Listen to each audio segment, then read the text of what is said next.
지난 2월 장기 구급 양심수들의 기자회견이 있었다. 장기 구급 양심수 전형 우려 또는 기자회견을 하는 33명은 간첩죄로 복역 중 전향을 한 좌익수들이다. 출소 후 자신들의 전향이 무효라고 언론을 통해 알리고 있었다. 과거 전향한 사실을 무슨 이유로 이제 와서 바꾸려고 하는 것일까? 얼마 전에 그 비진양 장기수 무효선언 취소가 아닙니다. 무효선언 기자회견 했을 때 하고 나서 뒤풀이 가가지고 그 식사를 하면서 이야기를 하는데 어떤 선생님들은 내 자의에 의해 가지고 전향한 것이 아니고 타의에 의해서 내가 강간을 당하다시피 내 양심이 강간을 당하고 난 뒤에 그 강제든 뭐든 간에 강간당한 그 부끄러움에 의해 가지고 그늘에서만 살다가 오늘 떳떳하게 나는 그것이 아니었다 하고 무효선언을 하고 나니까 새로 태어난 것 같은 기분이다. 그래서 이렇게 속이 시원할 수가 없었다 하는 그러면서 눈물을 흘리는 그런 모습도 봤습니다. 아, 부럽죠. 안 쓰시는 분들 보면 상당히 부러워죠. 아휴, 나도 그 고개만 넘었으면 저렇게 정말 떳떳하게 살길래 내가 그 고개를 못 넘어서 말이야 떳떳하지 못하고 부끄럽게 이렇게 어디 가서 말 하나 제대로 못하고 말이야 참 부끄럽게 사는구나 하고 참 난 후회가 막심해요 진짜. 시방도 그래요. 시방도 후회가 막심해요 난. 북한이 고향인 김영식은 그곳에 아내와 두 자녀가 있다. 1962년 난파 공작선 선원으로 체포돼 26년간 감옥살이를 했다. 그는 전향 무효 선언을 하고 가장 기뻐한 사람 중 하나였다. 이제 나도 인간이 되었습니다. 그 말에 참 가슴이 뭉클하더라고요. 또 그분도 그 말 하시면서 눈물 흘리시고 이래서 인간이 됐다는 거예요. 그동안에 오죽했겠어요? 선생님 왜 못 버티시고? 예? 왜 못 버티셨어요? 약하니까 그러지, 약하니까. 뭐 하는 게다.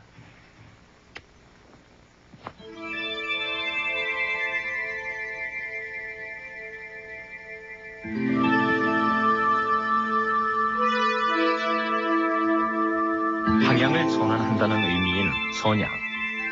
그 법률적 의미와 근거는 법무부령에서 찾을 수 있다. 국가보안법 등의 위반자가 자신의 사상을 버리겠다는 성명서나 감상록을 제출하는 것이 전향의 형식이었다.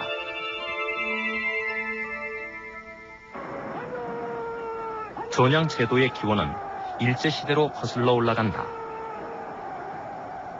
1925년 일본은 반정부 활동을 하는 공산주의자와 조선의 독립운동가들을 탄압하기 위해 치안유지법을 제정한다. 이 법의 위반자에게 국가를 위험에 빠뜨리는 사상을 버리고 비합법 활동을 포기하도록 하는데 여기서 시작된 것이 사상 전향.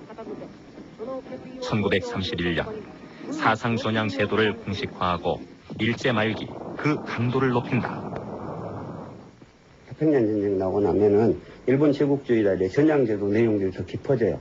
네가 갖고 있는 진보적인 사상을 포기할 뿐만 아니라 네가 비합법 활동을 하고 이런 실천 활동을 하는 것을 포기할 뿐만 아니라 네가 갖고 있는 생각 자체도 버리고 그 다음에 일본이 요구를 하는 텐노헤이카 천황폐하께서 요구를 하는 그 사상으로 네가 무장을 해라. 그게 일본 정신이에요.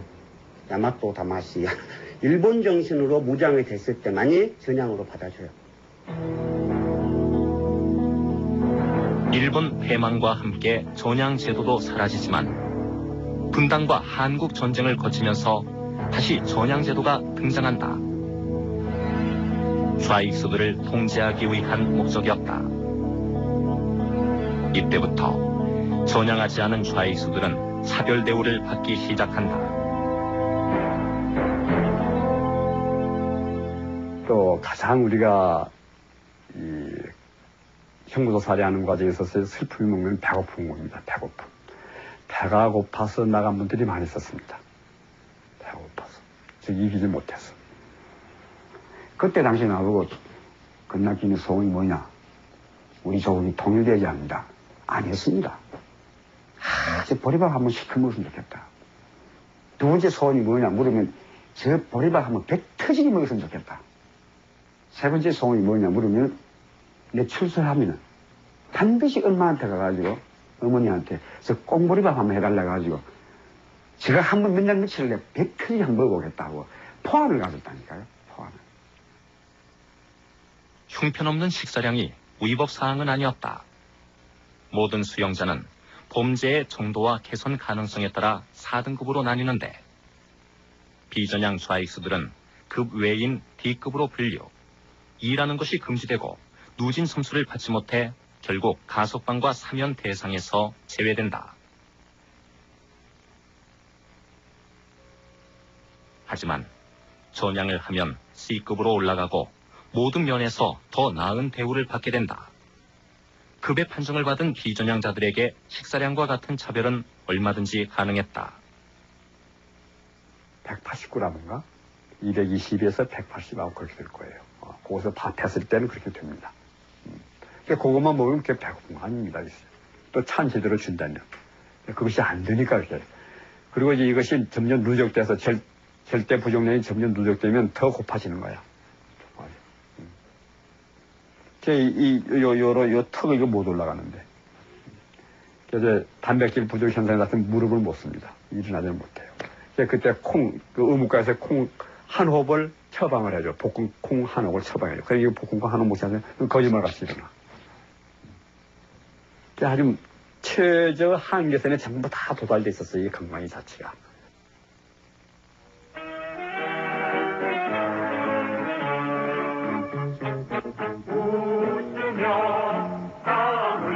한 해가 다 하고 우리는 새해를 맞이하게 되었습니다.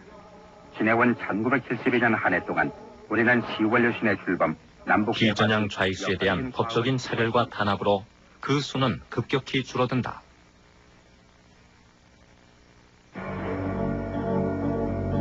(1973년) 남아있던 비전향 좌익수는 400여 명. 이들 앞에는 강제 전향 공작이 기다리고 있었다. 한 방에 0.75평밖에 되지 않는 0.75평입니다. 냉장고 큰 거 중에 한 3개만 갖다 놓으면 0.75평이라요. 그 0.75평 속에 그 삼복도위에 자그마한 사람을 18, 19명씩 방 안에 집어넣어가지고 그렇게 고통을 주고 그렇게 사람들이 1.5평인가 5평 아마 요런 방에다 그냥 사람을 11, 12로 그냥 꾸하게 그냥 쥐어더라고요. 그냥 완전히. 좋은 방에다가 다 가둬버리고. 넓은 방 그냥 다 놔두고 그 조그만 방, 그 독방 한 방 한 방 있잖아요. 그 독방 하나에다 사람을 그냥 전부 다 죄여요 그냥. 그래서 들어가 앉았어도 막 영 그냥 밤새 그 잠도 못 자고 며칠 동안 그냥 그래 고생을 시켰어요. 잠도 못 자고 그냥. 73년 여름 강제 전향 공작이 등장한 배경에는 좌익수 전향 공작 전담반의 창설이 있었다. 법무부의 공개 채용을 통해 대졸 이상 학력의 교회관과 교회사가 선발되고 이들을 좌익수가 있는 광주, 전주, 대전, 대구 교도소에 배치. 교무과장을 반장으로 교목과 지도하에 전향 공작 업무를 진행했다.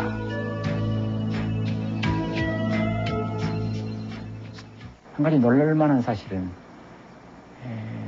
사람이 그렇게 악랄하고 압도할 수 있을까 하는 것 중에 하나가요. 이게 겨울에 눈이 오는데 눈이 복도에 이렇게 하얗게 쌓여요. 참 이상하다. 그리고 이게 위에를 쳐다봤더니 이렇게 지붕이 이렇게 생긴 겁니다. 이렇게 생겼어요. 그래가지고 이제 남쪽에서 비가 올 때는 남쪽에서 바람이 불기 때문에 비는 들어오지 않습니다. 그러나 북쪽에서 눈이 있을 때는 다 들어오게 돼 있어요. 이거 열려가지고요. 정말 놀랐어요. 얼마나 춥습니까? 12월 크리스마스 무렵인데 12월 때는 혹시 추울 때예요. 방에 이 뒷문, 창문 다 띄고 앞에 시찰구 띄워놓고 그 방에 물 뿌리면 대마가 옵니다. 심판입니다. 거기에다가 광보도 이런 거 요거 위에 아래 위에 한 벌 줘요. 한 벌 줘서 거기다 집어넣는 거예요. 그 어둠 위에서 자는 거죠. 거기다 집어넣고 거기서 일주일 만에 내가 얼어버렸어요. 상상을 초월한 일들이 전양 공작이란 이름으로 벌어졌다.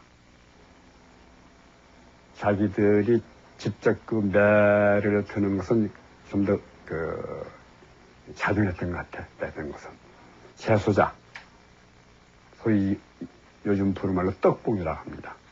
간수는 입회 안 해요. 일체 관리는 근처에 오지 않습니다. 그러면 그 같은 수염자였던 그렇죠. 거기 이제 걔들 아까 이름 부른 걔들이 여기다 덕봉이라고 완장을 붙였더라고요. 이 떡보이들이 그 어머니 사랑뭉치, 야광미망하는 거 이런 걸 어머니 사랑뭉치라고 그러고, 여기다 떡보이라고 또 딱을 이렇게 탁 붙여서, 그리고 와가지고서는 그냥, 너 나와. 그걸 근데 버럭버럭 그냥 사정없이 막 때리는 게요, 그냥. 흉악범이나 폭력 전과가 있는 재수자들의 살인적인 고문이 시작됐다.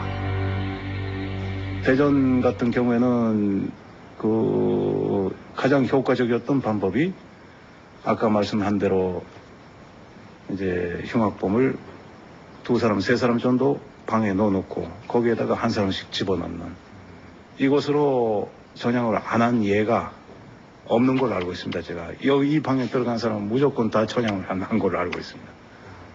네. 너 왜 눈동자들이야? 하고서 너 나와. 하고서 또 때리고.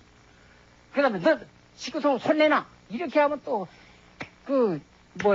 어머니 사랑뭉치를 싹 다 그냥 때리고 그냥. 이렇게 그냥 계속 고립해서, 그래도, 이게 전향들을 안 하거든. 이렇게도 전향을 안 해. 이렇게 괴롭히면 전향을 할 줄 알았는데, 전향을 안 해. 그 다음에는 물고문으로 들어갔잖아요, 물고문. 처음엔 물을 먹여서 머리가 뻐그러지는 것 같습니다. 그리고 이제 그 다음에 이제 손발이 저려와요. 그러다 맥이 탁 풀어집니다. 그래가지고 그 후엔 의식을 잃죠. 의식을 막 흘러놓고 배 누르고, 그래서 이제 물 토하면 찬물 끼얹어 얼굴에 끼얹어서 정신 차리면 또 갔다가 그렇게 묶어놓고 4개까지 최고로 먹을 땐 한 번 나가서 4개까지 먹어봤습니다. 32리터는 그렇죠. 그렇게 이제 그런 고문을 하고, 그때 그 물고문 처음 시작할 때 지금도 잊혀지지 않는 것이 하루 9명이 전향서를 쓰고 나왔습니다. 그 2명이 일과가 끝나면서 그냥 무시무시한 공갈을 넣고 가는 거죠. 내일 만약에 너 아까 전향한다고 했다. 내일 만약에 딴소리 하면 진짜 죽여버리겠다. 물 먹이고 죽여버리겠다. 그래서 그날 밤에 제가 아무리 생각해도 이겨낼 자신이 없었어요. 그래서 조그만 유리 조각 가지고 있는 거, 숨겨놓은 거, 이걸 가지고 손목으로 끊었죠. 몸에 유리 조각으로 유서를 새겼습니다. 200자 정도. 몸에다가 새겼습니다. 종이도 없고 연필도 없고. 그냥 죽기 억울하지 않습니다. 제1동포 2세인 서준 씨. 그는 71년 서울대 재학 중 형 서승과 함께 제1동포 유학생 간첩단 사건으로 구속되어 7년형을 선고받고 복역 중이었다. 전향을 하느니 차라리 죽겠다는 결심. 그것은 분노에서 나왔다. 물론 전향할 생각을 수없이 했습니다. 저도 수없이 했고, 무엇보다도 가족하고 같이 살고 싶었고, 밖에서 사람 사는 것처럼 살고 싶었고, 그런데 그때마다 저로 하여금 전향을 하지 않게 만든 사람들이 바로 이 테러를 하고, 굉장히 비열한 방법으로 저하고 어머니를 갈라놓고 전향 공작을 한답시고 이런 사람들입니다. 사람은 굉장히 어려움을 겪을 때 고비가 있습니다. 이 고비를 넘어가는 힘은 이성이 아닙니다. 이성이 아니라 얼마나 이 비열한 짓을 당하고 폭력을 당하고 그러면서 얼마나 일을 가느냐. 이것이 고비를 넘길 수 있는 힘이 되는 겁니다. 목숨을 담보로 진행됐던 전양 공작. 이로 인해 사망한 사람은 증언에 따르면 11명. 공식적으로 의문사 진상규명위원회에서 조사 중인 사망자는 5명이다.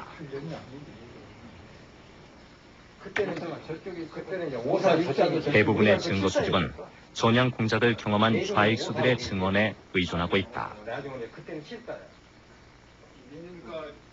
이경남 선생님 2반에 들어갔죠. 그 이제 이병사. 이병사 2반에 들어갔어요. 제가 이병사 8반에 있었거든요. 재소자의 구타와 폭행, 강제 급식 등이 사망의 원인으로 지적되었다. 하지만 가해자의 증언 없이 진실 규명은 불가능하다. 이제 이 국가기관인 저희 위원회가 직접 조사를 하겠다라고 한 것은 이제 그럴 개연성이 꽤 높기 때문에 일단은 시작을 한 거죠. 만약에 저희 위원회가 일반의 경우는 진정을 받아야지만 이제 개시를 하는데 이건 진정 없이도 이제 스스로 저희가 찾아가지고 그럴 개연성이 꽤 높다고 보고 찾았던 거기 때문에 뭐 확인해봐야지 알지만 하여간 그럴 개연성은 좀 있다는 거죠. 그 당시에 그 담당했던 직원들은 대부분이 명문대학을 졸업한 또 국가관이 투철한 그러한 유능한 그 직원들을 특별 채용을 해서 개호 교도관이 아닌 그들로 하여금 그 전향 업무를 맡기도록 했었습니다. 그래서 그 사람들이 수용자를 직접 고문을 했거나 혹은 폭행을 그 다른 수용자를 사주를 해서 폭행을 했다는 것은 도저히 저로서는 이해할 수가 없습니다.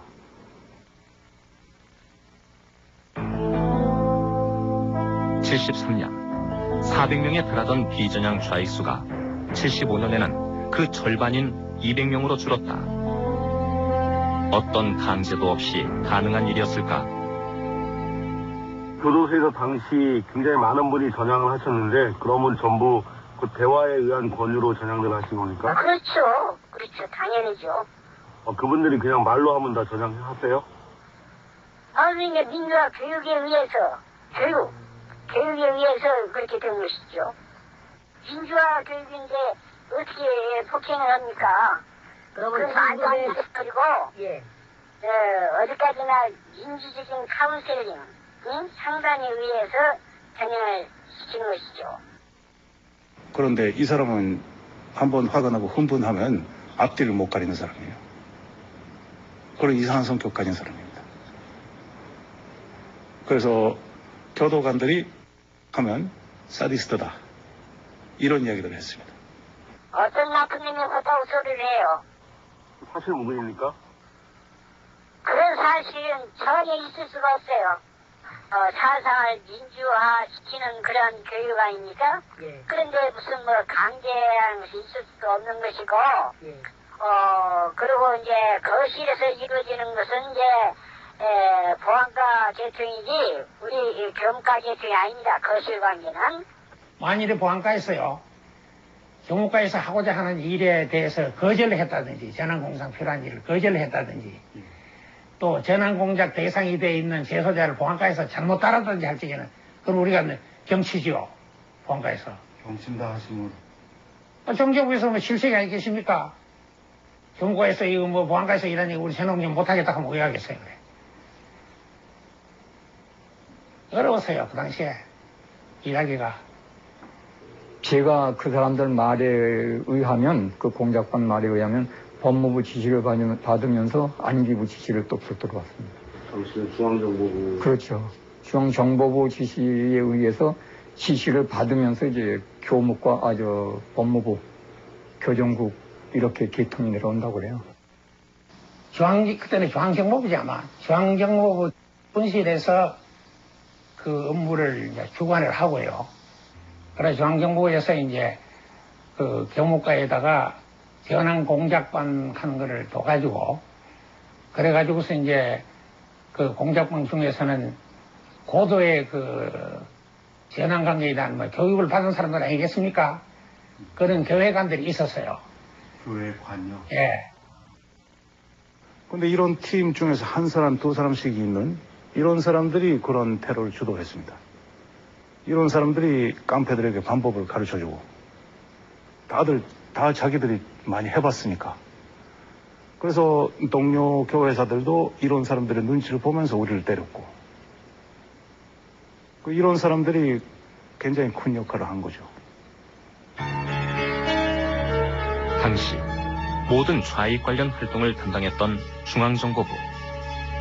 관련자들의 증언뿐만 아니라 법무부 예규에서도 전향 공작에 중앙정보부가 개입했다는 사실이 나타난다.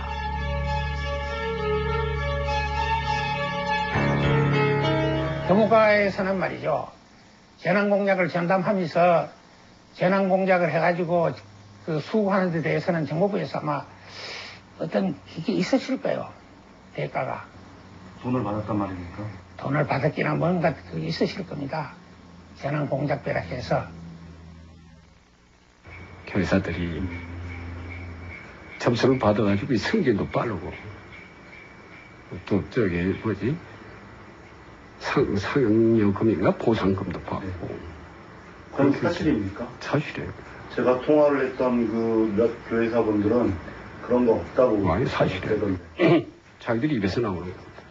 아이, 그런 분들 물건은 다 안 한다니까. 물건은 누가 하는가? 사에서 이제 살인 강도로 들어와가지고 무기징역 받은 사람이야. 야, 너 이 사람 몇치만에 물건에서 빼내든 이렇게 빼내라. 너 그러면 가치를 알아간단 말이야. 이렇게 이제 하니까 그냥 사정 없이 하니까 그냥 인정 사정 없이 그냥 우리 죽는 날이 있더라도 자기 저장시켜서 우리 저장시키고 자기 나가려고. 그때 당시에 에서 근무한 사람들은 다 알 거야. 거기 그때 당시에 근무한 사람들은 직접 본 사람도 있을 것이고 직접 두드려 팬 사람도 있을 것이고 전속 폭행인가 해서 들어온 사람이 있어요. 네. 그 사람이 그때 당시에 7년인가 얼마 받았는데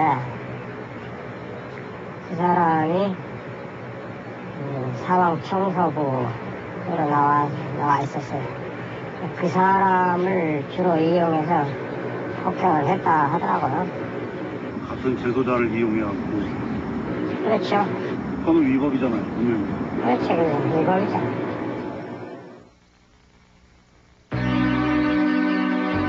실사 남북 공동성명과 적십자 회담의 성사. 정전 후 처음으로 남과 북이 평화 공존을 약속한 시기였다. 굳이 이런 때 국가적 차원에서 좌익수들을 탄압할 까닭이 없었다. 남북 공동성명이 나오고 73년에 말이야. 그때 남북 공동성명 이후 때는 북한의 어문 김대중 대통령의 6.15 남북 정상회담보다도 더 강격적이었더랬어요. 전체. 북한도 그랬겠죠. 남쪽에서도 그렇겠죠. 특히 좌익 사건 내지 북에서 내려오는 공작원들의 가족, 그 주위의 사람들은 아주 강력지네. 이게 모두 다 교환되든지 석방대에 나올 것이라고 생각했는 게. 근데 완전히 배신당한 거예요. 휴교도 좋으니까, 죽어도 좋으니까, 뭐 말은 그래요. 어떻게 죽어도 좋으니까, 뭐 일을 하다 보면 죽을 수도 있지 않냐? 어떻게 해봐라. 그냥 우리나라에 그 사상 보면 하나도 없이 맹글어라 그랬다요. 그랬다고 박정희가 그런 지시를 했답니다. 남과 북의 화해 분위기 뒤에는 보이지 않는 경쟁이 숨어 있었다. 경제 개발과 이데올로기전에서 누가 승리를 하느냐의 싸움.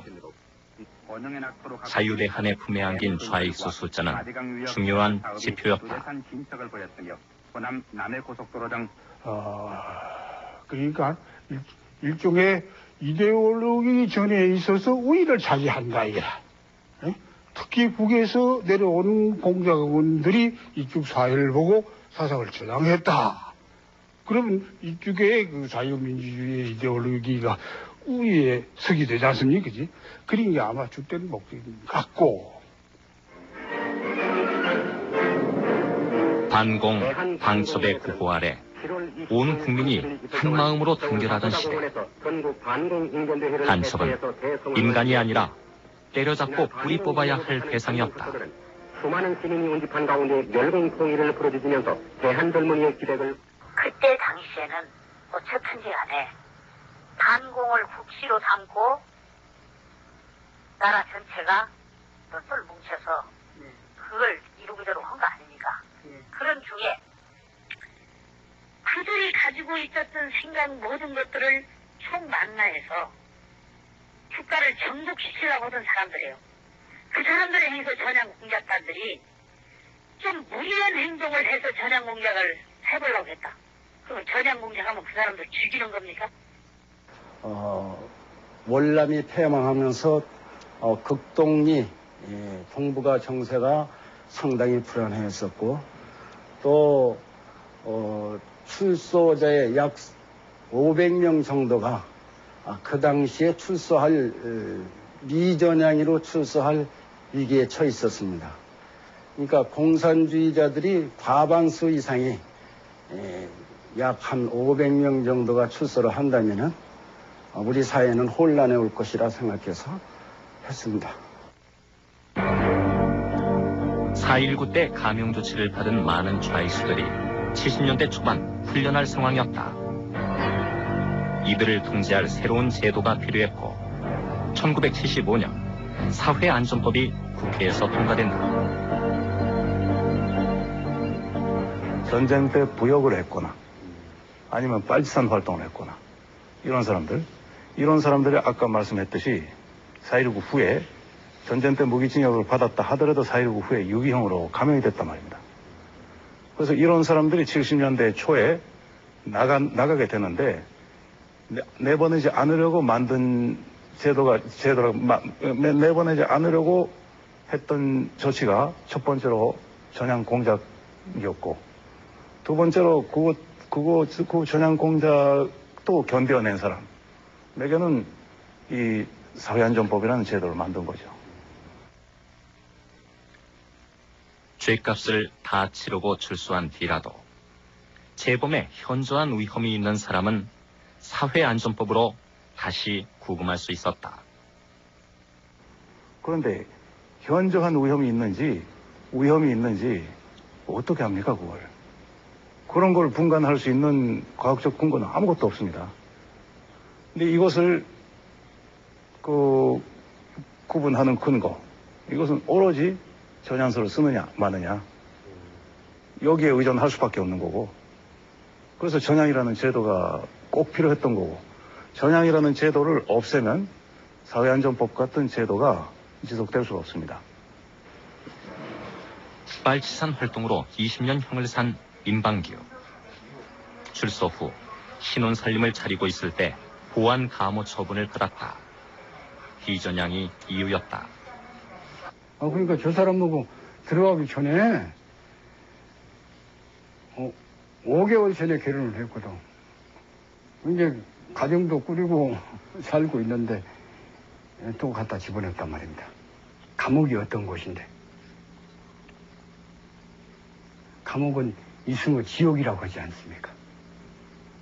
그런 곳에다가 사람을 넣어놓고 그것도 형기를 다 마친 이후인데 2년 갱신해서 한도 없이 끝도 없이 살리는 거. 죽을 때까지 살리는 거. 그게 있을 수 있는 일이냐, 이게. 사회안전법의 최고 단계인 보안 감호 처분. 형 집행 기간은 2년이었지만 재판 없이도 무기한 연장이 가능했다.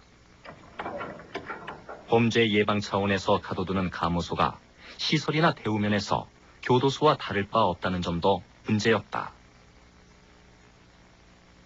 한 8년쯤 살았을 때 도저히 가망이 없다. 나는 여기서 죽게 될 것 같다. 그런 생각으로 저 개인적으로 단식 투쟁한 일이 있습니다. 나를 내보내라. 사회안전법을 폐지하라. 그때는 소송을 여러 번 해가지고 여러 번 기각당하고 여러 번 패소하고 그리고 거의 절망적인 그런 때죠. 그때 이대로 계속 있을 바에야 굶어 죽어도 마찬가지다. 이런 생각으로 50일 하고 한 끼 단식 투쟁을 했습니다. 그런데 바로 그 직후에 2월 항쟁이 일어난 거죠.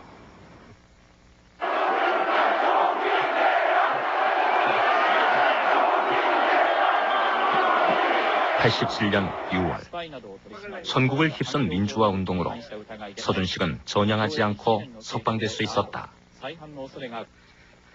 그런데 만기 출소가 될 때쯤 소위 사회안전법이라는 악법이 유신 긴급조치 시대에 통과되어서 만기를 채우고도 단순히 전향서를 쓰지 않았다는 이유로 2년씩 5번이나 보안 감호 처분을 받고 10년간의 감호 생활을 하여 서준식 출소를 계기로 전향 제도와 사회안전법의 문제가 세상에 알려지고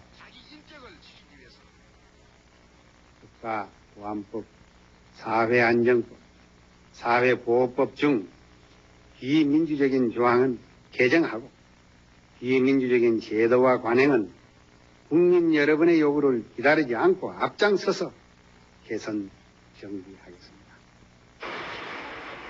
사회안전법이 보안관찰법으로 바뀌었지만 서준식의 인권운동은 계속되었다. 아직 교도소에는 많은 비전향 좌익수들이 남아있었기 때문이다. 그리고 제가 이감 같은 86년도인데 86년도에 이감을 가니까 대전교도소 15사가 특별사거든요. 거기 갔을 때 첫 느낌이 뭐냐면은 이건 납골당인 거예요. 그 말 70명이 사는데 한 층에 3층으로 된 건물에 사는데 그 3층에서 사람 소리가 하나도 안 들려요. 80년대 후반 대전 교도소에는 70여 명의 비전향 좌익수가 모여 있었는데 특별사동에서 독거 생활을 하는 상황. 전남대 의대 재학 중 간첩단 사건으로 무기징역을 선고받은 강영주. 그가 대전 교도소에 수감되어 처음 접한 전향 문제는 큰 충격이었다. 최주백 선생님 불러다가 당신 전향해라. 전향하면 수술 시켜줄게. 전향 안 하면 수술 안 시키는데 그대로 죽어라. 그분이 난 전향 못한다고 그분 버텼어요. 그러니까 결국 혼수 상태에 빠져서 하니까 병사로 옮겼어요. 병사에 있다 돌아가셨거든요. 근데 그 전향을 안 했다 그래서 한 인간을 위암 걸린 사람을 치료도 안 하고 내보내도 않고 네 전향 안 하면 죽어라 해요. 그러니까 그분이 돌아가셨어요. 돌아가시고 나서 야 빨갱이들 너희들 전향 안 한다고? 전향 안 할 것 같아? 최주백이 봐라 전향했어. 죽기 전에 다 전향하고 죽었어. 그 혼수 상태에 빠진 사람한테 이따 무인 찍어가지고 인주 발라갖고 전향서 도장 찍은 거예요. 교도소에 등장한 젊은 사상범들은 비전향 좌익수 42명과 함께 1992년 전향 제도에 대한 헌법 소원을 준비한다. 양심의 자유는 실천할 수 있는 자유는 제약하더라도 갖고 있는 자유, 어떤 생각을 갖고 있고 내가 어떤 생각을 가졌다고 하는 것은 제약할 수가 없어요. 왜냐하면 기본권의 본질적인 내용만 이루어졌으니까. 제가 주장하는 것은 이것을 침해하고 있는 거다. 양심의 자유라고 하는 것은 이른바 근대국가의 이름을 거는 나라치고 양심의 자유를 침해하는 나라는 없어요. 있다면 저는 아직 관문하고 맨 진영만 살아 잘 모르는데 저는 이 나라에 14년 동안 내 겪어왔던 게 그거였어요. 양심의 자유는 침해 당하는 거다라고.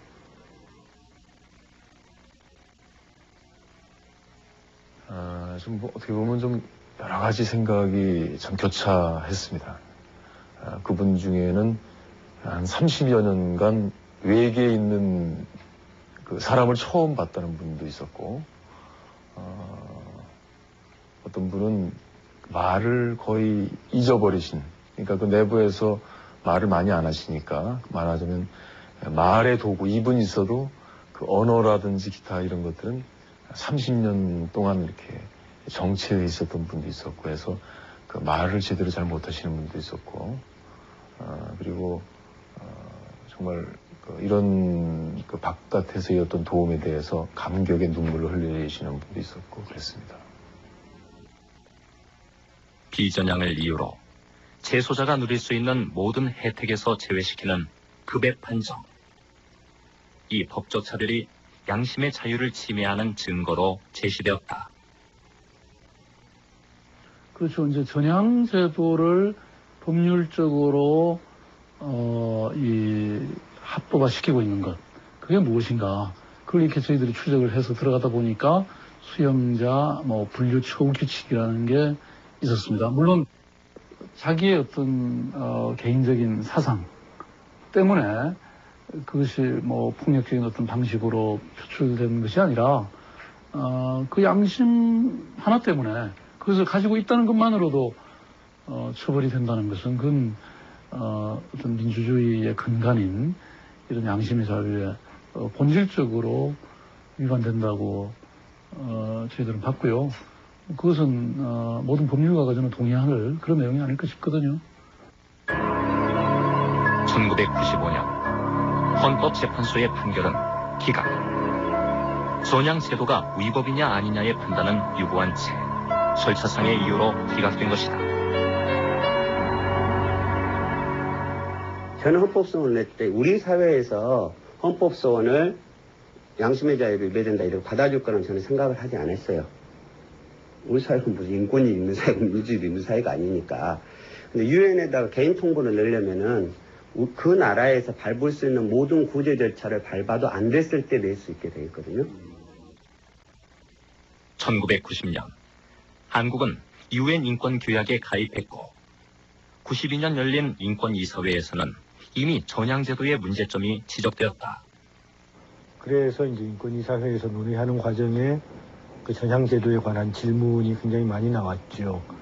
그래서 정부는 이 전향제도가 좀 범법자들한테 법을 지키겠다는 약속을 하고 선량한 시민이 되라고 가르치는 것에 지나지 않는다. 그때도 그렇게 설명을 했었고요. 그리고 그때만 하더라도 암네스티 인터내셔널도 한국 평가를 굉장히 부정적으로 해왔어요. 그래서 나는 그랬어요. 상당히 긍정적으로 앞으로 이거 다 바꿀 것이다. 그런데 다만 남북 간의 대치 현황에 비추어서 이것을 아마 점진적으로 개정을 하는 계획을 갖고 있다. 법무부는 오늘 법무부령 제227호 공안사범 교화요강을 개정하였습니다. 이렇게 해서 지난 60여 년간 운영되어 온 공안사범에 대한 사상전향 제도와 공안 관련 사범에 대한 반성문 제도를 폐지하고 공안사범과 공안 관련 사범의 준법 의지를 확인하는 준법 서약 제도를 도입하였습니다.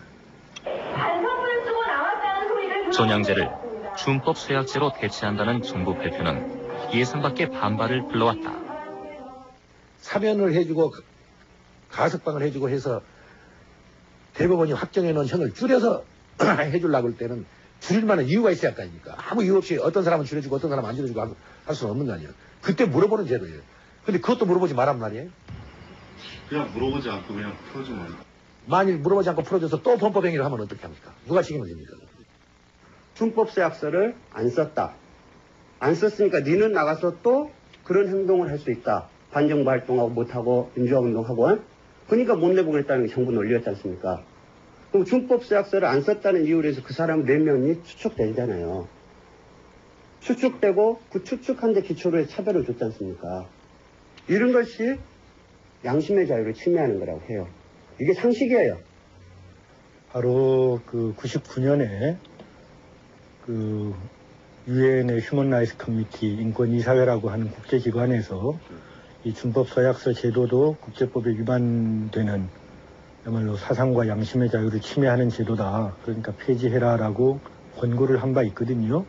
국제적인 기준으로 볼 때 전향제도나 준법서약서 제도는 둘 다 잘못된 제도다.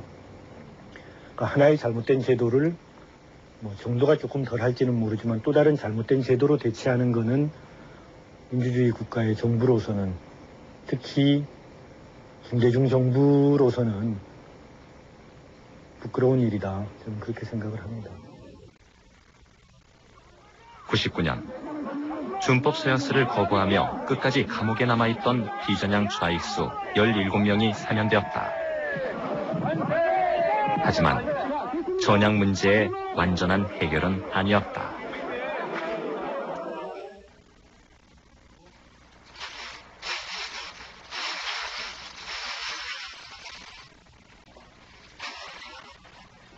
(88년) 출소 이후 지금까지 김영식은 보안 관찰 대상이다. 남쪽에 피부치 하나 없는 그가 사회에 나와 처음 정착한 곳은 갱생원. 그곳에서 당한 일을 지금도 잊지 못한다. 이렇게 쭉 이렇게 사람이 이렇게 놀면 가운데 이제 이렇게 화원이라고 하는가 그런 게 있었어요. 그런데 거기가 이제 비어 있더라고. 그래가지고 내가 거기다가 이렇게 별을 딱 그래가지고 별 꽃을 딱 만들어놨어. 그런데 그것이 말이요, 이북 길을 상징한 것이다. 이건 이북 길을 상징한 것이다 하고, 그냥 자꾸 취조하고 자꾸 그래. 보선 같으면 뒤집어라도 보겠는데 보선 같지도 못하고 참 딱한 사정이 있었어요. 그냥 딱한 사정. 속마음이 보선 같다면 뒤집어라도 보겠지만 사람이 품은 생각을 무엇으로 증명할 수 있을까?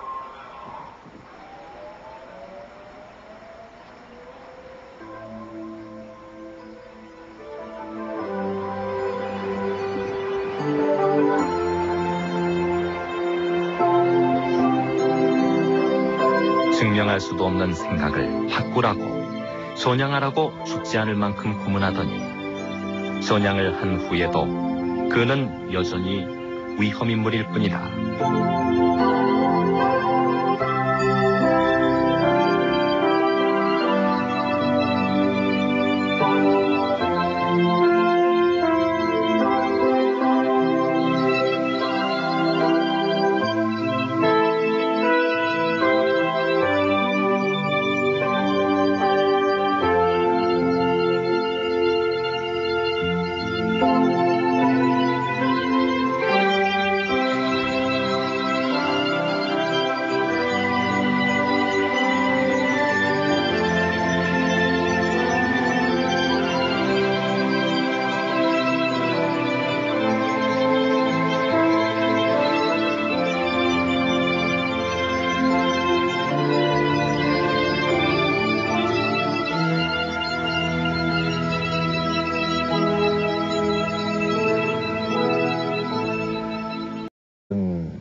사람을 처음 봤다는 분도 있었고,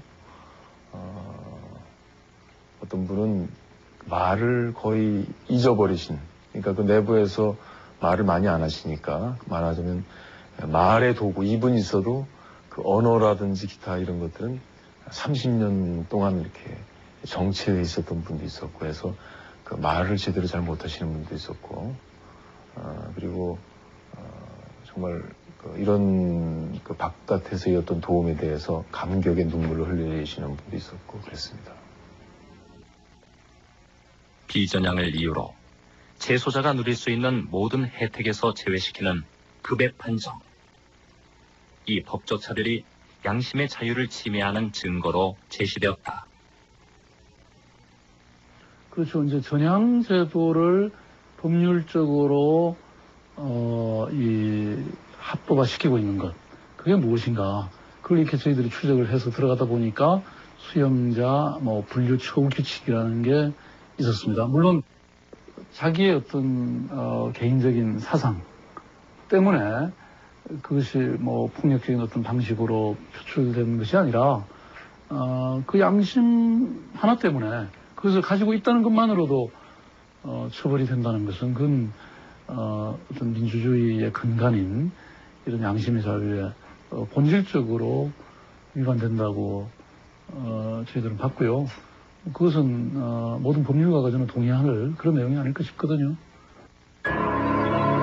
1995년 헌법재판소의 판결은 기각.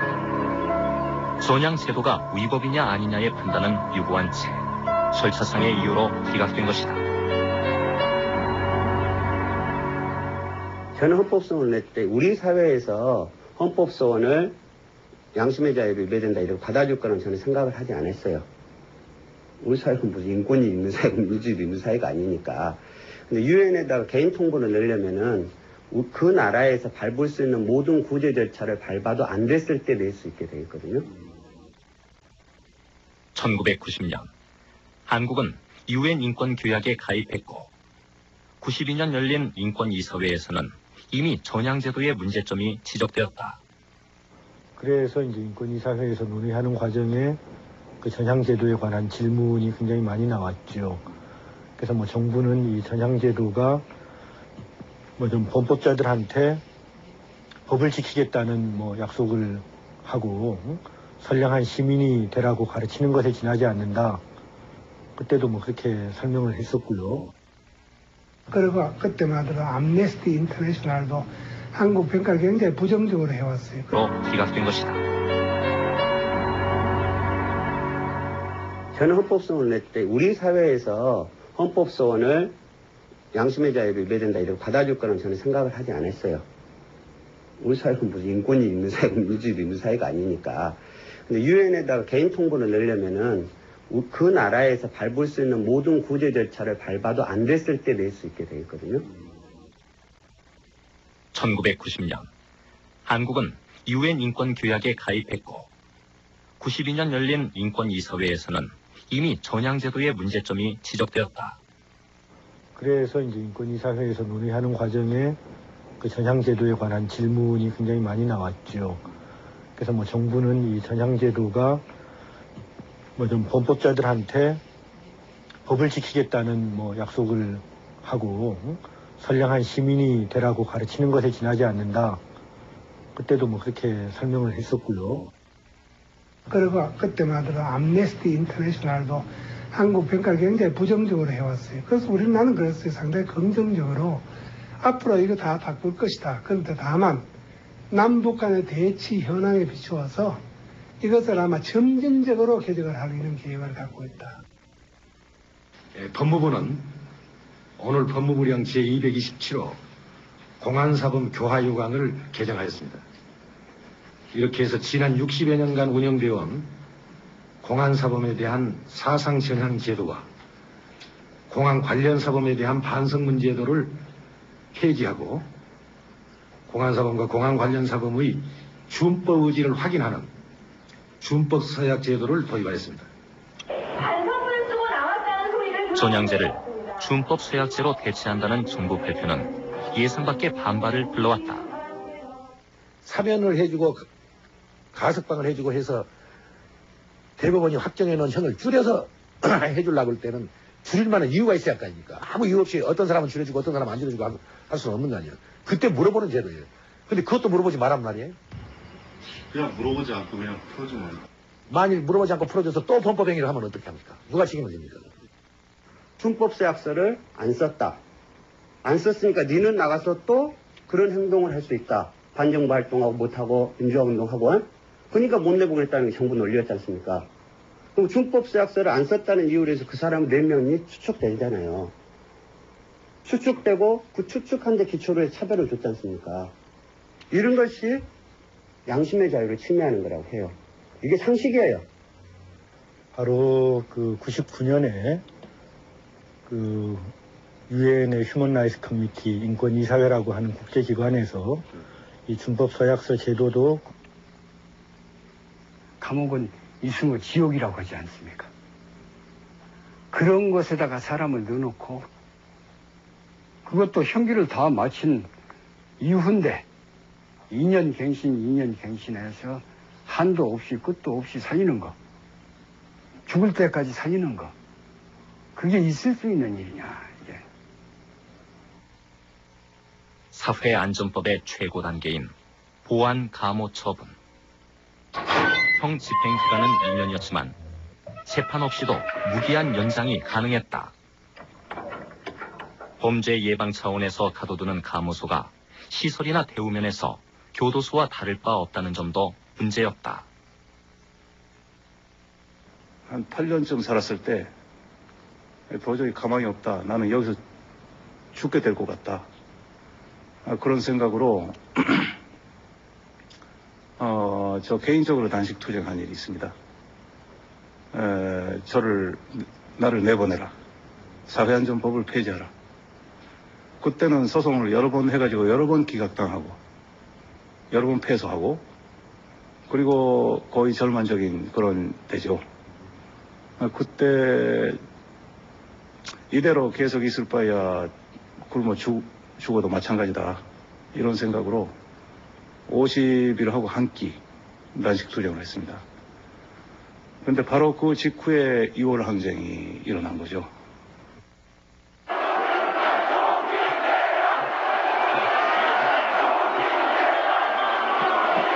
87년 6월 전국을 휩쓴 민주화 운동으로 서준식은 전향하지 않고 석방될 수 있었다. 그런데 만기 출소가 될 때쯤 소위 사회안전법이라는 악법이 유신 긴급조치 시대에 통과되어서 만기를 채우고도 단순히 전향서를 쓰지 않았다는 이유로 2년씩 5번이나 보안 감호 처분을 받고 10년간의 감호 생활을 하여 서준식 출소를 계기로 전향 제도와 사회안전법의 문제가 세상에 알려지고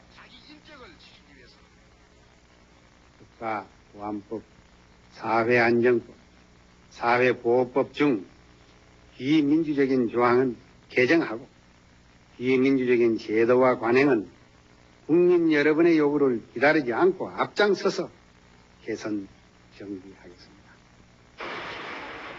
사회안전법이 보안관찰법으로 바뀌었지만 서준식의 인권운동은 계속되었다. 아직 교도소에는 많은 비전향 좌익수들이 남아있었기 때문이다. 그리고 제가 이감 같은 86년도인데 86년도에 이감을 가니까 대전교도소 저는 헌법소원을 낼 때 우리 사회에서 헌법소원을 양심의 자유를 위배된다 이렇게 받아줄 거는 저는 생각을 하지 않았어요. 우리 사회는 무슨 인권이 있는 사회고 민주주의 있는 사회가 아니니까. 근데 유엔에다가 개인 통보를 내려면은 그 나라에서 밟을 수 있는 모든 구제 절차를 밟아도 안 됐을 때 낼 수 있게 돼 있거든요. 1990년 한국은 UN 인권규약에 가입했고 92년 열린 인권이사회에서는 이미 전향제도의 문제점이 지적되었다. 그래서 이제 인권이사회에서 논의하는 과정에 그 전향제도에 관한 질문이 굉장히 많이 나왔죠. 그래서 뭐 정부는 이 전향제도가 뭐 좀 범법자들한테 법을 지키겠다는 뭐 약속을 하고 선량한 시민이 되라고 가르치는 것에 지나지 않는다. 그때도 뭐 그렇게 설명을 했었고요.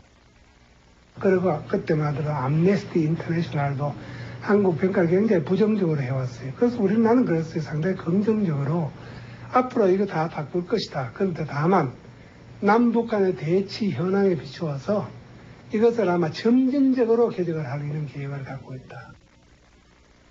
법무부는 오늘 법무부령 제227호 공안사범 교화요강을 개정하였습니다. 이렇게 해서 지난 60여 년간 운영되어 온 공안사범에 대한 사상전향 제도와 공안 관련 사범에 대한 반성문 제도를 폐지하고 공안사범과 공안 관련 사범의 준법 의지를 확인하는 준법 서약 제도를 도입하였습니다. 전향제를 준법 서약제로 대체한다는 정부 발표는 예상 밖의 반발을 불러왔다. 사면을 해주고 가석방을 해주고 해서 대법원이 확정해 놓은 형을 줄여서 해주려고 할 때는 줄일 만한 이유가 있어야 할 거 아닙니까? 아무 이유 없이 어떤 사람은 줄여주고 어떤 사람은 안 줄여주고 할 수는 없는 거 아니에요. 그때 물어보는 제도예요. 근데 그것도 물어보지 말란 말이에요. 그냥 물어보지 않고 그냥 풀어주면. 만일 물어보지 않고 풀어줘서 또 범법행위를 하면 어떻게 합니까? 누가 책임을 집니까? 준법서약서를 안 썼다. 안 썼으니까 니는 나가서 또 그런 행동을 할 수 있다. 반정부 활동하고 못하고 민주화 운동하고. 그러니까 못 내보겠다는 게 정부 논리였지 않습니까? 그럼 준법서약서를 안 썼다는 이유로 해서 그 사람 4명이 추측되잖아요. 추측되고 그 추측한 데 기초로 해서 차별을 줬지 않습니까? 이런 것이 양심의 자유를 침해하는 거라고 해요. 이게 상식이에요. 바로 그 99년에 그 유엔의 휴먼 라이츠 커미티 인권이사회라고 하는 국제기관에서 이 준법 서약서 제도도 국제법에 위반되는 북한도 그렇겠죠. 남조에서도 그렇겠죠. 특히 좌익 사건 내지 북에서 내려오는 공작원들의 가족, 그 주위의 사람들은 아주 강력지네. 이게 모두 다 교환되든지 석방대에 나올 것이라고 생각했는 게. 근데 완전히 배신당하는 거예요. 죽여도 좋으니까, 죽어도 좋으니까, 뭐 말은 그래요. 어떻게 죽어도 좋으니까, 뭐 일을 하다 보면 죽을 수도 있지 않냐? 어떻게 해봐라. 전향자 우리나라에 그 사상공인 하나도 없이 맹글어라 그랬다요. 그랬다고 박정희가 그런 지시를 했답니다. 남과 북의 화해 분위기 뒤에는 보이지 않는 경쟁이 숨어 있었다. 경제 개발과 이데올로기 전에서 누가 승리를 하느냐의 싸움. 자유대한의 품에 안긴 좌익수 숫자는 중요한 지표였다. 그러니까 일종의 이데올로기 전에 있어서 우위를 차지한다 이거라. 특히 북에서 내려오는 공작원들이 이쪽 사회를 보고 사상을 저장했다. 그러면 이쪽에 그 자유민주주의의 이데올로기가 우위에 서게 되지 않습니까? 그지? 그런 게 아마 주된 목적인 것 같고. 반공, 방첩의 구호 아래 온 국민이 한 마음으로 단결하던 시대. 간첩은 인간이 아니라 때려잡고 뿌리 뽑아야 할 대상이었다. 수많은 시민이 운집한 가운데 멸공통일을 풀어주시면서 대한 젊은이의 기백을 그때 당시에는 어쨌든지 간에 반공을 국시로 삼고 나라 전체가 똘똘 뭉쳐서 그걸 이루고저루 한 거 아닙니까? 그런 중에 그들이 가지고 있었던 생각 모든 것들을 총망라해서 국가를 정복시키려고 하던 사람들이에요. 그 사람들에 의해서 전향 공작단들이 좀 무리한 행동을 해서 전향 공작을 해보려고 했다. 그럼 전향 공작하면 그 사람들 죽이는 겁니까? 월남이 패망하면서 극동리 동북아 정세가 상당히 불안했었고 또 출소자의 약 500명 정도가 그 당시에 출소할 미전향이로 출소할 위기에 처해 있었습니다. 그러니까 공산주의자들이 과반수 이상이 약 한 500명 정도가 출소를 한다면은 우리 사회는 혼란해 올 것이라 생각해서 했습니다. 4.19 때 감형 조치를 받은 데에서도 전향 공작에 중앙정보부가 개입했다는 사실이 나타난다.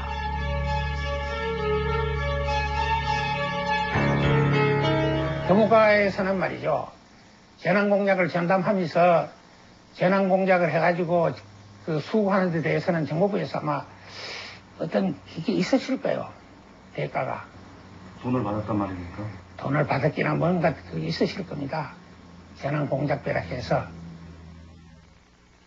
교사들이 점수를 받아가지고 승진도 빠르고 또 저기 뭐지 상여금인가 보상금도 받고.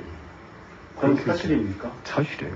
제가 통화를 했던 그 몇 교회사분들은 그런 거 없다고. 아니 사실이에요. 자기들이 입에서 나오는 겁니다. 아이 그런 분들 물고는 다 안 한다니까. 물고는 누가 하는가? 사에서 이제 살인 강도로 들어와가지고 무기징역 받은 사람이야.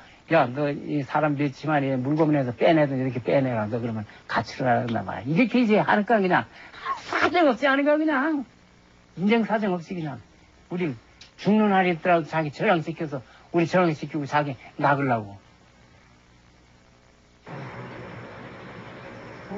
그때 당시에 에서 근무한 사람들은 다 알 거야. 거기 그때 당시에 근무한 사람들은 직접 본 사람도 있을 것이고 직접 두드려 팬 사람도 있을 것이고 전속 폭행인가 해서 들어온 사람이 있어요. 네. 그 사람이 그때 당시에 7년인가 얼마 받았는데 그 사람이 사방청소부로 나와 있었어요. 그 사람을 주로 이용해서 폭행을 했다 하더라고요. 같은 제소자를 이용해갖고. 그렇죠. 그거는 위법이잖아요, 분명히. 그렇죠. 위법이죠.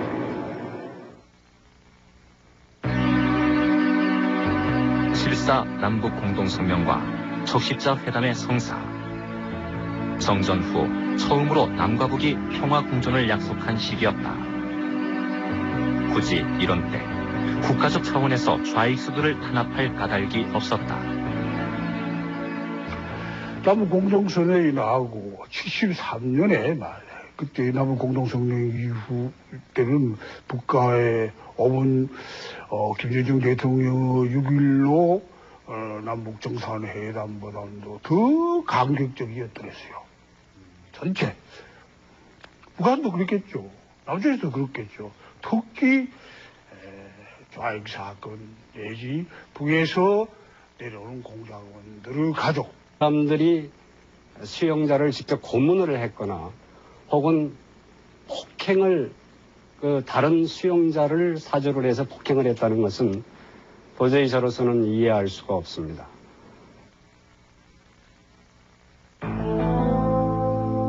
(73년) 400명에 달하던 비전향 좌익수가 75년에는 그 절반인 200명으로 줄었다. 어떤 강제도 없이 가능한 일이었을까? 교도소에서 당시 굉장히 많은 분이 전향을 하셨는데 그러면 전부 그 대화에 의한 권유로 전향들 하신 겁니까? 그렇죠. 그렇죠. 당연히죠. 그분들이 그냥 말로 하면 다 전향하세요?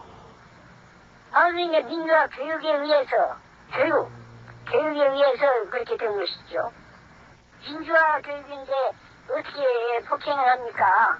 그건 말도 안 되는 소리고 어디까지나 민주적인 카운셀링 상담에 의해서 전향을 시키는 것이죠. 그런데 이 사람은 한번 화가 나고 흥분하면 앞뒤를 못 가리는 사람이에요. 그런 이상한 성격 가진 사람입니다. 그래서 교도관들이 하면 사디스트다 이런 이야기를 했습니다. 어떤 만큼님이 그렇다고 소리를 해요? 사실 무근입니까? 그런 사실은 전혀 있을 수가 없어요. 사상을 민주화시키는 그런 교육 아닙니까? 그런데 무슨 강제라는 것이 있을 수도 없는 것이고, 그리고 이제 거실에서 이루어지는 것은 이제 보안과 계통이지 우리 교무과 계통이 아닙니다. 거실 관계는. 만일에 보안과에서요, 교무과에서 하고자 하는 일에 대해서 거절을 했다든지, 재난공상 필요한 일을 거절을 했다든지, 또 재난공작 대상이 되어 있는 제소자를 보안과에서 잘못 따랐다든지 할 적에는, 그럼 우리가 경치죠, 보안과에서. 경친다 하시면. 정경부에서 실sek이 아니겠습니까? 교무과에서 이거 보안과에서 일하는 거 우리 재난공작 못하겠다 하면 왜 하겠어요, 그래. 어려웠어요, 그 당시에. 일하기가. 제가 그 사람들 말에 의하면, 그 공작관 말에 의하면 법무부 지시를 받으면서 안기부 지시를 또 붙들어 왔습니다. 당시는 중앙정보부. 그렇죠. 중앙정보부 지시에 의해서 지시를 받으면서 이제 교무과, 법무부, 교정국 이렇게 계통이 내려온다고 그래요. 그때는 중앙정보부지 아마. 중앙정보부 분실해서 그 업무를 이제 주관을 하고요. 그래서 중앙정보부에서 이제 그 교무과에다가 재난공작반 하는 거를 둬가지고, 그래가지고서 이제 그 공작반. 다 자기들이 많이 해봤으니까. 그래서 동료 교회사들도 이런 사람들의 눈치를 보면서 우리를 때렸고, 이런 사람들이 굉장히 큰 역할을 한 거죠.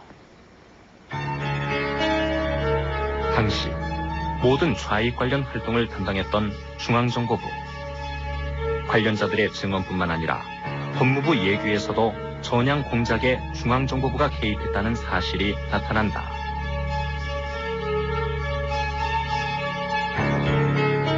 교무과에서는 말이죠, 재난공작을 전담하면서 재난공작을 해가지고 그 수고하는 데 대해서는 정보부에서 아마 어떤 이게 있었을 거예요, 대가가. 돈을 받았단 말입니까? 돈을 받았기나 뭔가 있으실 겁니다. 재난공작비라 해서.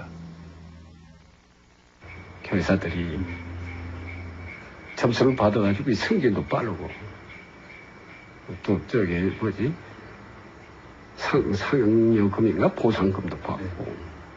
그건 사실입니까? 사실이에요. 제가 통화를 했던 그 몇 교회사분들은 그런 거 없다고. 아니 사실이에요. 자기들이 입에서 나오는 거. 아이, 그런 분들 물고문 다 안 한다니까. 물고문 누가 하는가? 사에서 이제 살인 강도로 들어와가지고 무기징역 받은 사람이야. 야, 너 이 사람 몇지만 물고문에서 빼내든 이렇게 빼내라. 너 그러면 가치를 알았단 말이야. 이렇게 이제 하니까 그냥 사정없이 하는 거야, 그냥. 인정 사정없이 그냥. 우리 죽는 날이 있더라도 자기 저장시켜서 우리 저장시키고 자기 nak으려고.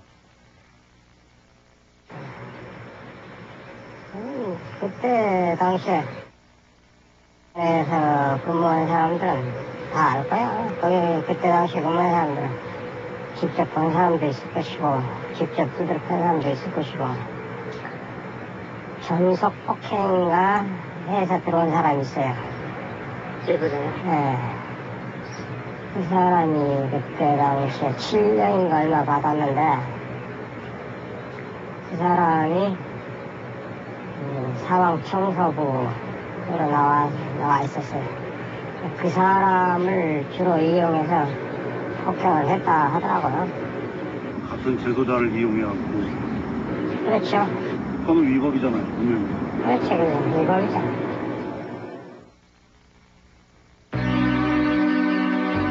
실사 남북 공동성명과 적십자 회담의 성사. 정전 후 처음으로 남과 북이 평화 공존을 약속한 시기였다. 굳이 이런 때 국가적 차원에서 좌익수들을 탄압할 까닭이 없었다. 남북 공동성명이 나오고 73년에 말이야. 그때 남북 공동성명 이후를 안 썼다. 안 썼으니까 니는 나가서 또 그런 행동을 할 수 있다. 반정부 활동하고 못하고 민주화 운동하고. 그러니까 못 내보겠다는 게 정부 논리였지 않습니까? 그럼 준법서약서를 안 썼다는 이유로 해서 그 사람 4명이 추측되잖아요. 추측되고 그 추측한 데 기초로 해서 차별을 줬지 않습니까? 이런 것이 양심의 자유를 침해하는 거라고 해요. 이게 상식이에요. 바로 그 99년에 그 유엔의 휴먼 라이츠 커미티 인권이사회라고 하는 국제기관에서 이 준법서약서 제도도 국제법에 위반되는 야말로 사상과 양심의 자유를 침해하는 제도다. 그러니까 폐지해라라고 권고를 한 바 있거든요. 국제적인 기준으로 볼 때 전향제도나 준법서약서 제도는 둘 다 잘못된 제도다. 그러니까 하나의 잘못된 제도를 뭐 정도가 조금 덜 할지는 모르지만 또 다른 잘못된 제도로 대체하는 것은 민주주의 국가의 정부로서는 특히 김대중 정부로서는 부끄러운 일이다. 저는 그렇게 생각을 합니다. 99년 준법서약서를 거부하며 끝까지 감옥에 남아있던 비전향 좌익수 17명이 사면되었다. 하지만 전향 문제의 완전한 해결은 아니었다.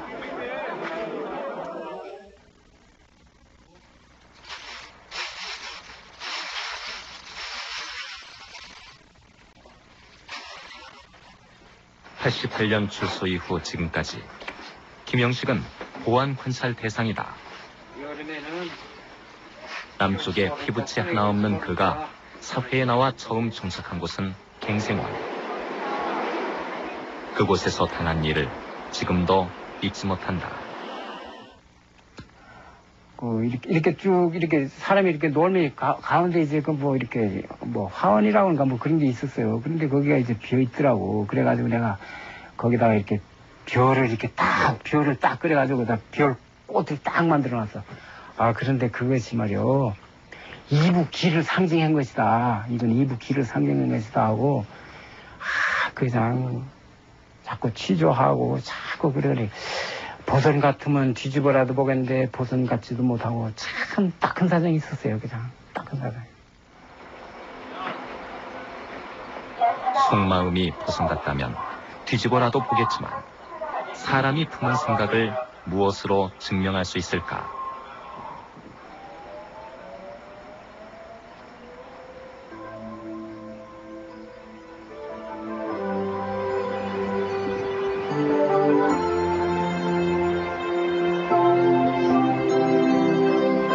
물을 매겨서 머리가 뻐그러지는 것 같습니다.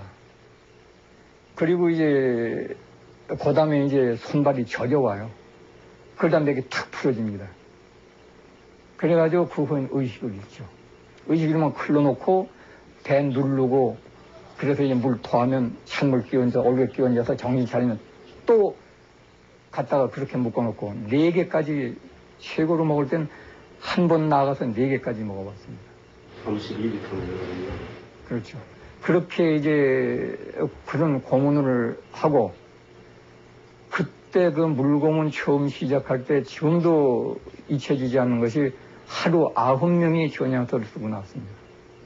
그 2명이 일과가 끝나면서 그냥 무시무시한 공갈을 넣고 가는 거죠. 내일 만약에 너 아까 전향한다고 했다. 내일 만약에 딴소리 하면 진짜 죽여버리겠다. 물 먹이고 죽여버리겠다. 그래서 그날 밤에 제가 아무리 생각해도 이겨낼 자신이 없었어요. 그래서 조그만 유리 조각 가지고 있는 거, 숨겨놓은 거, 이걸 가지고 손목을 끊었죠. 몸에 유리 조각으로 유서를 새겼습니다. 200자 정도. 몸에다가 새겼습니다. 종이도 없고 연필도 없고. 그냥 죽기 억울하지 않습니다. 제1동포 2세인 서준 씨. 그는 71년 서울대 재학 중 형 서승과 함께 제1동포 유학생 간첩단 사건으로 구속되어 7년형을 선고받고 복역 중이었다.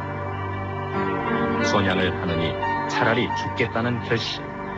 그것은 분노에서 나왔다. 물론 전향할 생각을 수없이 했습니다. 저도 수없이 했고 무엇보다도 가족하고 같이 살고 싶었고 밖에서 사람 사는 것처럼 살고 싶었고 그런데 그때마다 저로 하여금 전향을 하지 않게 만든 사람들이 바로 이 테러를 하고 굉장히 그 비열한 방법으로 저하고 어머니를 갈라놓고 전향 공작을 한답시고 이런 사람들입니다. 사람은 굉장히 어려움을 겪을 때 고비가 있습니다. 이 고비를 넘어가는 힘은 이성이 아닙니다. 이성이 아니라 얼마나 이 비열한 짓을 당하고 폭력을 당하고 그러면서 얼마나 일을 가느냐 이것이 고비를 넘길 수 있는 힘이 되는 겁니다. 목숨을 담보로 진행됐던 전향 공작. 이로 인해 사망한 사람은 증언에 따르면 11명. 공식적으로